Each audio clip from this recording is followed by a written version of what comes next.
मान लीजिए अमेरिका और ईरान के बीच जंग छिड़ जाए तो देखते हैं कि कैसे एक गलत अंदाजे की कीमत पूरी दुनिया चुकाती है। इस जंग की कहानी किसी मिलिट्री स्ट्रैटेजी से नहीं बल्कि इसकी सबसे भारी कीमत से शुरू होती है। दक्षिणी ईरान का एक प्राइमरी स्कूल, एक हवाई हमले में 168 लड़कियों की मौत हो गई। कहते हैं ताबूत जितना छोटा होता है उतना ही भारी होता है, और यहाँ हजारों लोग मातम मनाने आए थे। ये त्रासदी एक ऐसे जंग की कहानी है जो अपने प्लानर्स के लिए बहुत बहुत गलत साबित हुई।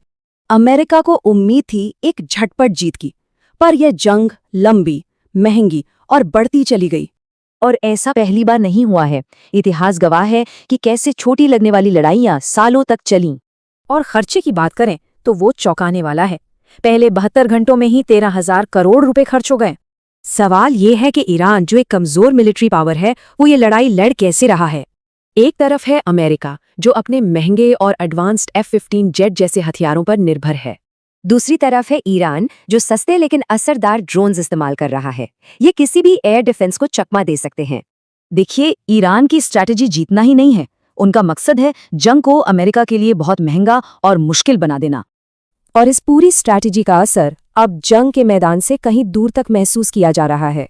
खाड़ी देशों ने दशकों तक मेहनत की है, अपनी अर्थव्यवस्था को सिर्फ तेल से हटाकर टूरिज्म और फाइनेंस पर खड़ा किया है। लेकिन ये जो पूरा नया इकोनॉमिक मॉडल है ना, ये सिर्फ एक चीज पर टिका है, और वो है सुरक्षा। तो जब रियाद जैसे शहरों पर हमले होते हैं तो ये भरोसा टूट जाता है। निवेशक पैसा निकाल रहे हैं और बड़े बड़े नाम भी जा रहे हैं। इस लड़ाई की वजह से दूसरे देश भी बड़ी मुश्किल डिप्लोमैटिक सिचुएशन में फंस गए हैं।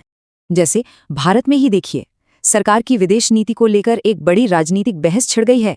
इंसानी त्रासदी से लेकर इकोनॉमिक उथल-पुथल तक ये जंग दिखाती है कि एक गलत अंदाजा कितना भारी पड़ सकता है।